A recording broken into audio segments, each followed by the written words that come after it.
I met up with an old university friend recently. He's now a high-level VP. And he looked the part, perfectly. Immaculate suit. They got a watch that cost more than a used car. And he was just radiating that specific type of aggressive corporate confidence.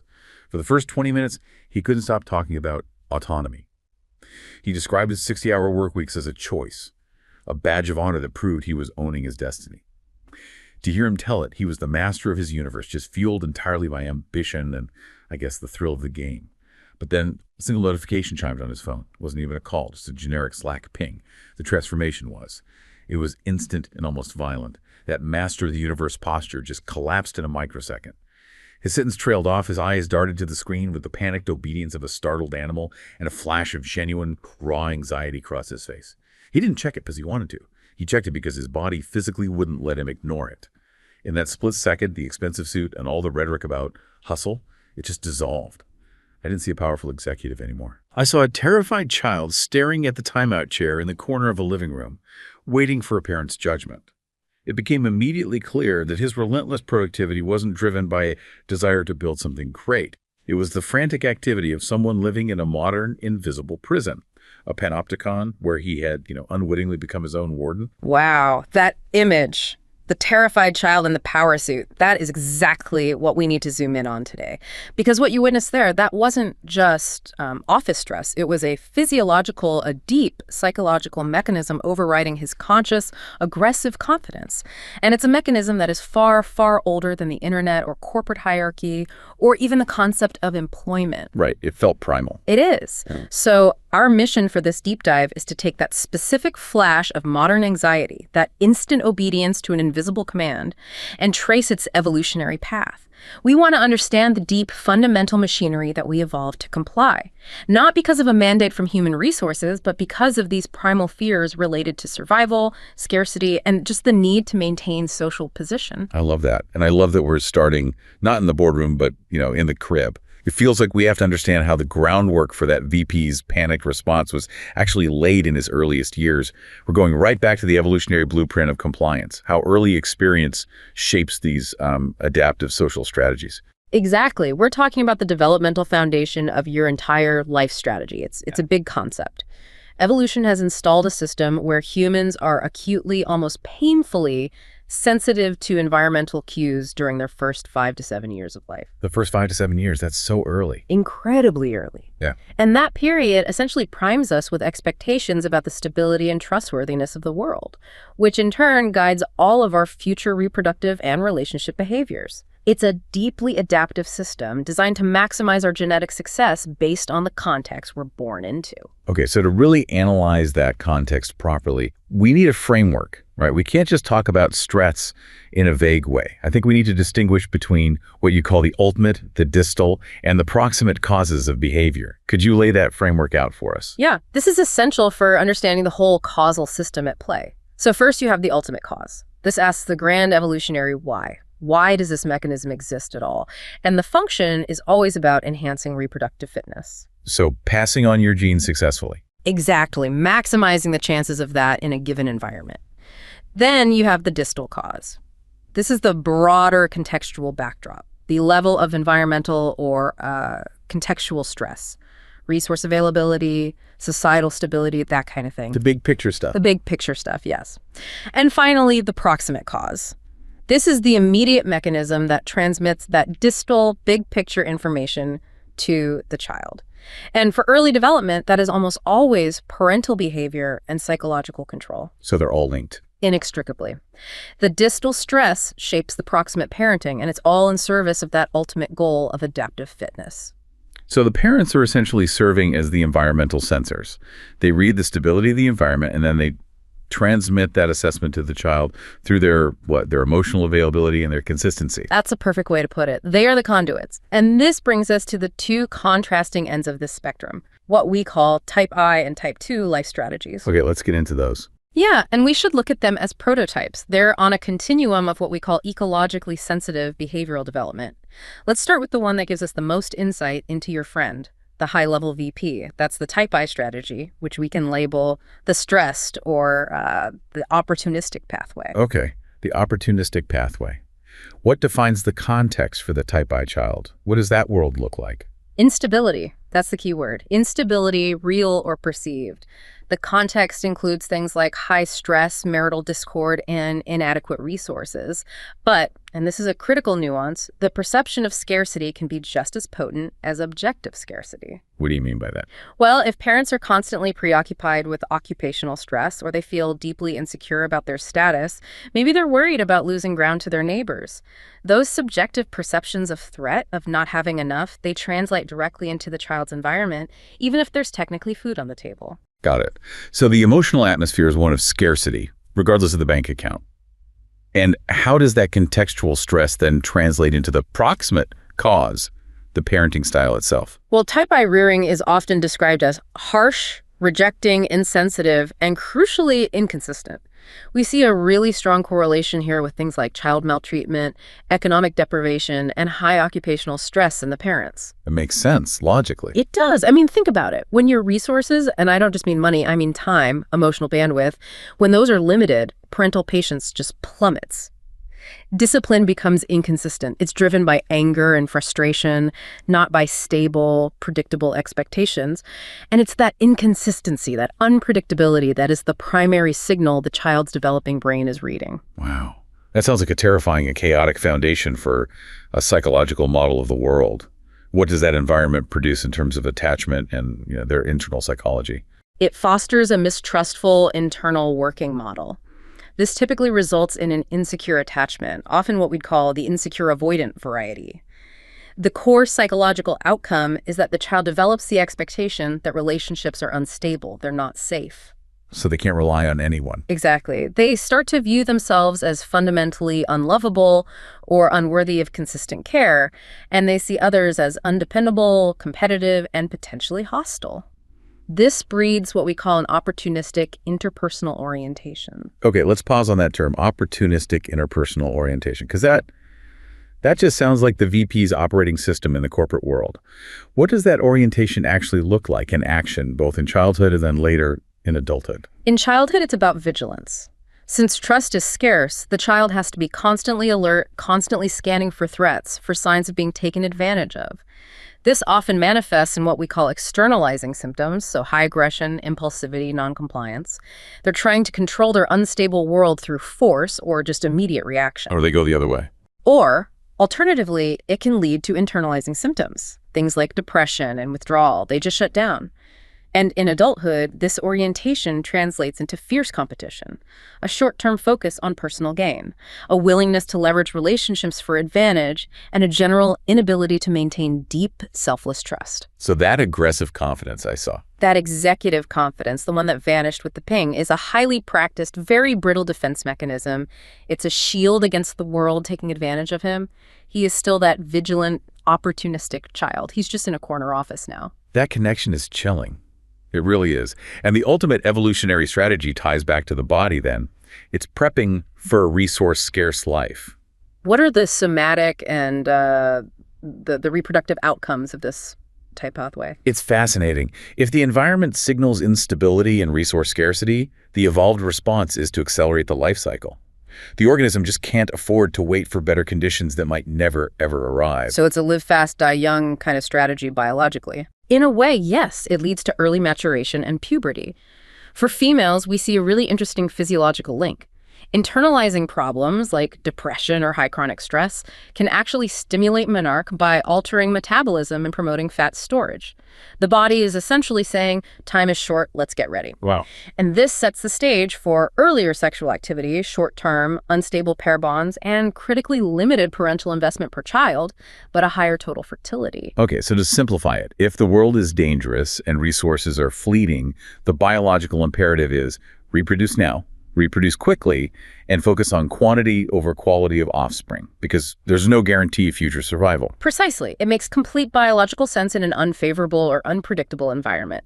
Any delay in reproduction is a massive risk. The system is designed to maximize genetic output under stress.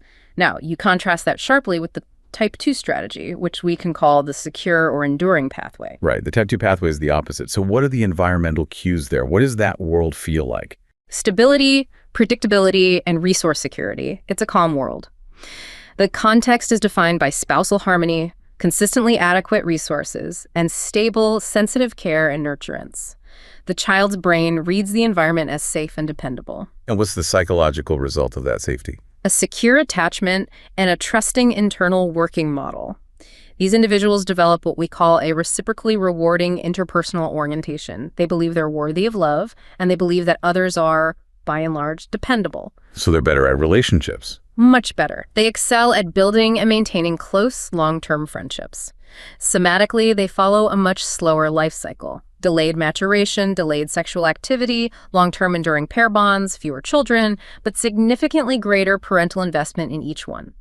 This is the strategy that optimizes fitness in a predictable, resource-rich environment. So what this really shows is that the executive, with his hypervigilance and his panicked compliance, he's likely executing a Type I survival strategy within a modern corporate structure.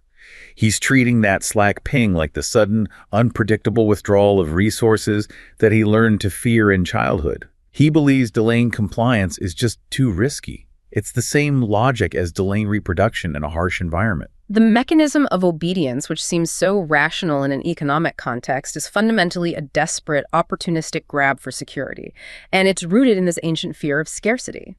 It's a beautifully powerful illustration of how developmental strategies established decades ago dictate how we react to a simple office notification today. That's a perfect bridge to our next section. So we've established the long-term blueprint, the deep history. Now let's connect that to the instantaneous cognitive collapse we observed. We're moving from life strategy to immediate, rapid compliance triggered by social dynamics and these mental shortcuts. And to do that, we have to start by acknowledging the fundamental problem that compliance is trying to solve, the social dilemma. Right, the classic clash between what benefits me, the individual, versus what benefits the group. We deal with this constantly, from, splitting the dinner bill to bigger things like protecting public goods. And in large cooperative societies, a corporation being a prime example, internal conflict that's based on individual self-interest, it has to be suppressed for the group to function efficiently. Cooperation, unfortunately, doesn't just eliminate conflict. It requires continuous monitoring and enforcement to manage it. And the bigger the group gets, the larger and more anonymous the group, the more sophisticated that enforcement has to become. Right. In smaller ancestral groups, enforcement was direct, right? Social shaming, ostracism, maybe even physical punishment. But in a massive anonymous corporation, how does enforcement even work? And that brings us right to the core of this invisible prison idea. It leads to the internalization of the panopticon effect you mentioned at the start. Since we can't rely on immediate physical punishment or constant surveillance by every single peer, large societies historically have relied on something else: supernatural agency detection. Okay, that's a mouthful. What is that? Our minds are naturally primed to detect agency, to see intention where there might be none. We see faces in clouds, we hear noises in the bushes and assume it's a predator, because mistaking a stick for a snake is a much safer error than mistaking a snake for a stick. Okay, so we take that adaptive tendency to look for agents and we apply it to a divine or supernatural realm. Precisely. When societies grew large and anonymous, doctrines of divine judgment, the idea of an all-seeing, all-knowing entity, a great watcher, that enforces moral compliance, they co-evolved with social complexity. The threat of divine punishment, even if it's delayed until an afterlife, is a powerful enforcement mechanism. It promotes cooperation and enhances group cohesion when physical monitoring is impossible. So the Slack ping, coming from some unknown source within the corporate hierarchy, it immediately triggers a modern, secular version of that exact mechanism. The VP is reacting as if the omnipresent great watcher of the corporation just sent him a direct message saying, "I see what you're doing and you better comply now." That's a fantastic parallel. It's exactly that. The obedient collapse suggests a rapid, involuntary cognitive response rooted in what we call heuristics. These are the mental shortcuts that bypass deep, rational processing just to save energy. They're usually reliable, but they also introduce predictable biases that management systems can, and definitely do, exploit. Let's analyze the executive's frantic behavior through these cognitive filters then. Start with the availability heuristic. The availability heuristic states that we judge the likelihood or frequency of an event based on how easily and vividly examples of that event come to mind. If it's easy to picture, we assume it happens all the time. And for that high-level executive, what information is most available and vivid? It's not the thousands of routine, boring work days. No, absolutely not. The most available information is the highly dramatic, often exaggerated narratives of extreme success. The sudden promotion, the massive bonus, the VP who became CEO in 5 years, or, on the flip side, the vivid horror stories of violent corporate failure. Like the sudden public firing. Exactly. The person who missed the critical email and was instantly marginalized. These are the narratives the corporate culture highlights, and often it's very deliberate. So the more vivid those success and failure stories are, the more they're retold in the office, the more the executive overestimates the likelihood that his immediate frantic activity will lead to a massive reward, or that ignoring the ping will lead to instant disaster. He is compelled to frenetic activity because the consequences of inaction are just so readily available in his cognitive landscape. Think about how HR departments manage this availability. They publicize the few high flyers relentlessly. They make very public examples of the people who violate norms. This dramatically increases the perceived likelihood that conforming to the 60-hour work week will yield results, even when the actual statistical odds are, very low. It's the difference between a rational assessment of probability and an emotionally driven cognitive shortcut. Okay, now let's move to anchoring and adjustment, which also seems engineered to keep people glued to that high-effort path. Yes, this is a tendency to rely too heavily on the first piece of information you receive, the anchor, when you're making subsequent judgments. That anchor fundamentally skews all your later reasoning, even if it's completely arbitrary. And in the corporate world, the anchor is set very early, right? Yeah. Often during the negotiation or the onboarding phase. Yes.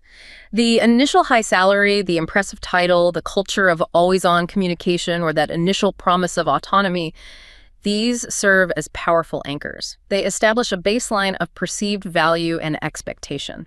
If the anchor is, "You are a VP, this job requires total commitment," then all subsequent effort is measured against that extreme starting point. And the adjustment from that arbitrary anchor is usually insufficient. So if the VP suddenly realizes the 60 hours isn't sustainable, they try to adjust down, but their internal measure of success is still anchored to that initial high bar. Precisely. Studies show this effect is pervasive.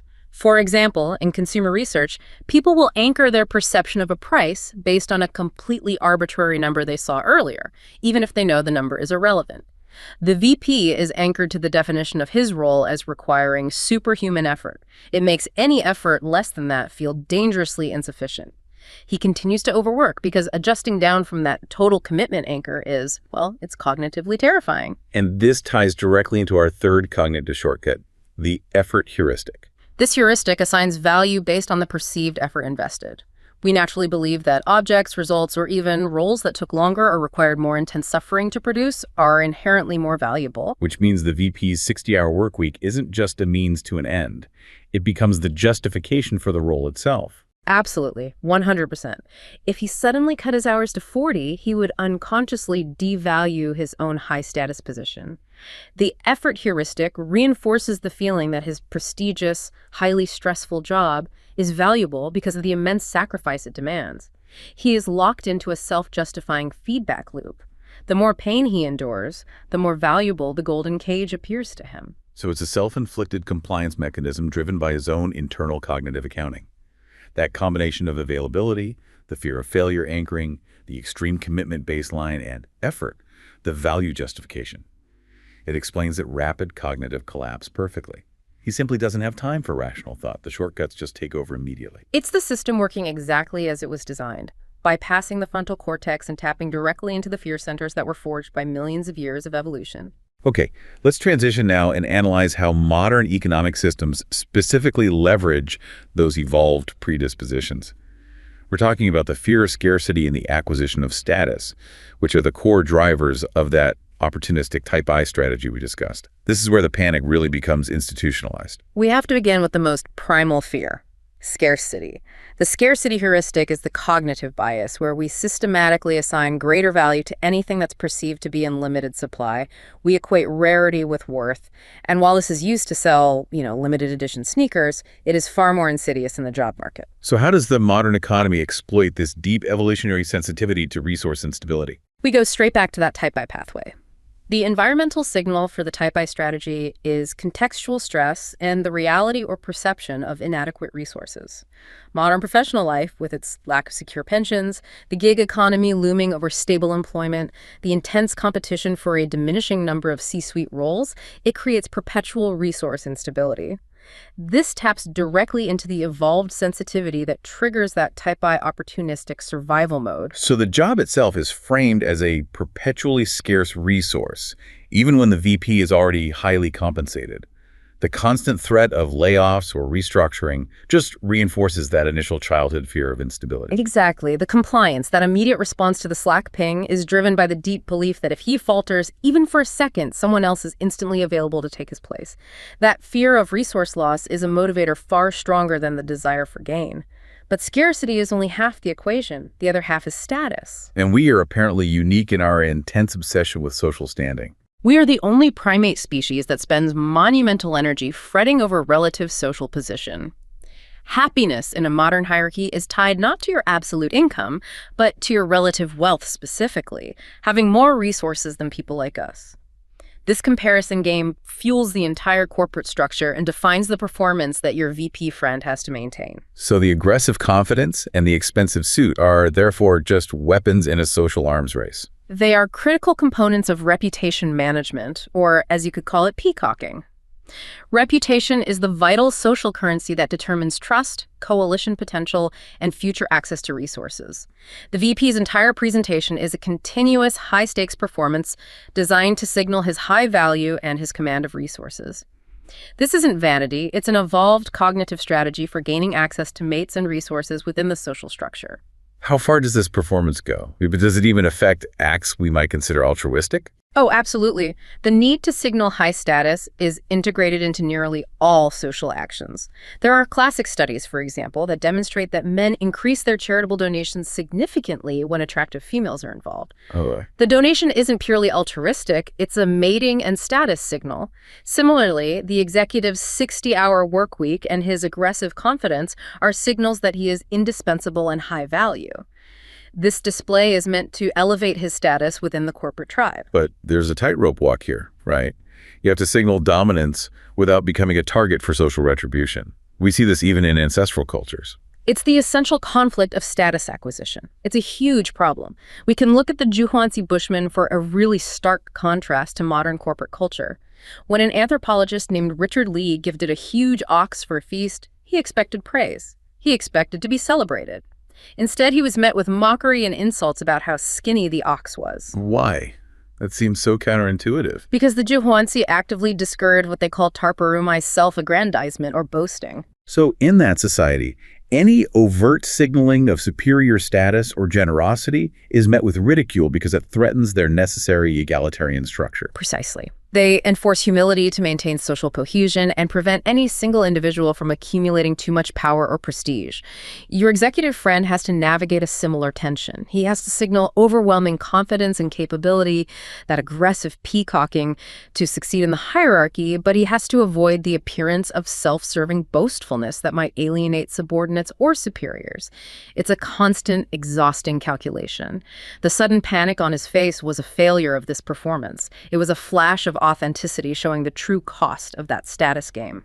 And that fear of social marginalization brings us to the ultimate cost of modern cooperation, the idea that it creates victims of cooperation. Yes, the cold reality is that cooperation, while it yields massive societal benefits like a functional global economy or a massive successful corporation, it's fundamentally aimed at enhancing the individual self-interest of the cooperators. The ones setting the rules. The ones setting the rules.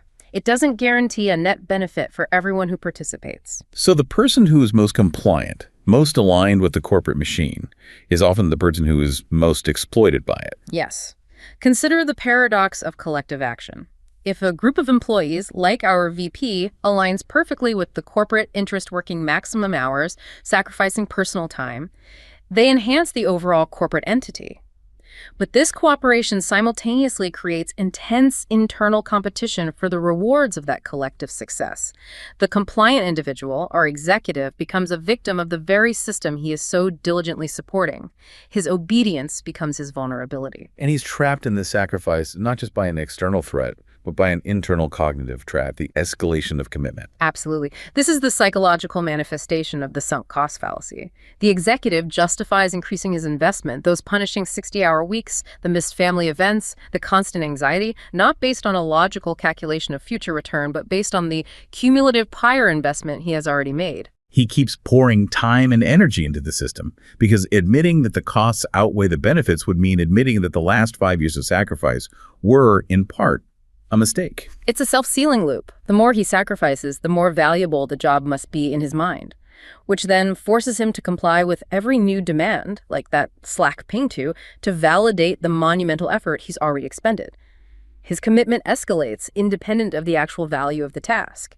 He is terrified of losing all that accumulated status and all those resources, and that terror fuels the panic you observed. We've moved from the blueprint forged in childhood scarcity through the rapid-fire cognitive shortcuts to the institutional exploitation of status fear.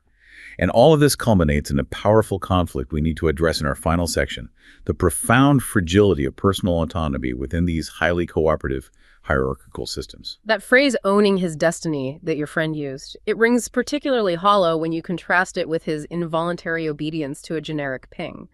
That conflict between the rhetoric and the reality, it points to a fundamental trade-off we've made as a species. What does our evolutionary history tell us about the ideal state of autonomy for a human?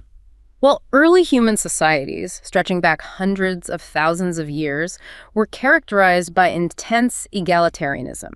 They lacked fixed leaders, they discouraged excessive wealth accumulation, and they were fiercely committed to distributing reproductive success as equally as possible. So if an individual tried to dominate or intimidate the group, they were actively shut down by social norms. That's the key distinction from other primates. Personal autonomy was incredibly highly valued.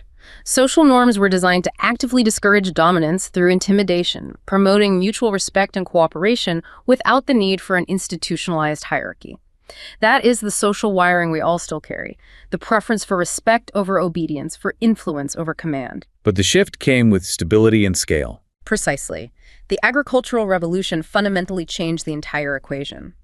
Sedentary lifestyles required coordinated action for things like massive irrigation projects, defense, resource storage, things that demanded centralized leadership. This necessity for coordinated scale led directly to institutionalized power dynamics, hierarchy, and, inevitably, inequality, the very system our executive is trapped in today. So the panic on his face was his ancestral psychological wiring, the wiring that valued egalitarian autonomy, momentarily rebelling against the modern hierarchical prison. It's the cost of alignment. We can use the biological analogy of a Russian doll. For any multi-component entity to succeed, be it a single human organism, a beehive, or a massive corporation, there has to be a near-total suppression of intercomponent conflict. Meaning your cells and organs can't pursue their own selfish interests? Right, they have to align with the needs of the whole body to survive. And if the corporation is the organism in this analogy, then the VP is merely a component part, a single cell. Exactly. For the corporate entity to maximize its success, the VP must suppress his personal interests, his need for sleep, his family commitments, and his deeply evolved desire for autonomy. The instant obedience to the Slack ping is the mechanism of that suppression. It's the constituent part aligning its action with the system's perceived need, regardless of the individual cost. The frantic, panicky obedience you observed is the physiological trauma of suppressing the self for the sake of the system's success. Wow. So we started with the collapse of that corporate confidence. We traced it all the way back to a type I life strategy forged in childhood scarcity. We understood how modern systems weaponize our cognitive shortcuts and our status anxiety, and we land here. The executive's literally sacrificing his ancient biological imperative for autonomy just to remain a functional component in a modern hierarchy. The anxiety, the panic, the fear of that invisible warden, it's not a personal failing on his part. It is a deeply physiological reaction to the system successfully exploiting our most fundamental evolutionarily sensitive needs for resource security and social standing. The trade-off we make for large-scale societal functionality for our modern prosperity is our cherished ancestral autonomy. We are all still hardwired for the egalitarian hunting band, but we are forced to operate in the post-agricultural revolution corporation. That tension is the price we pay.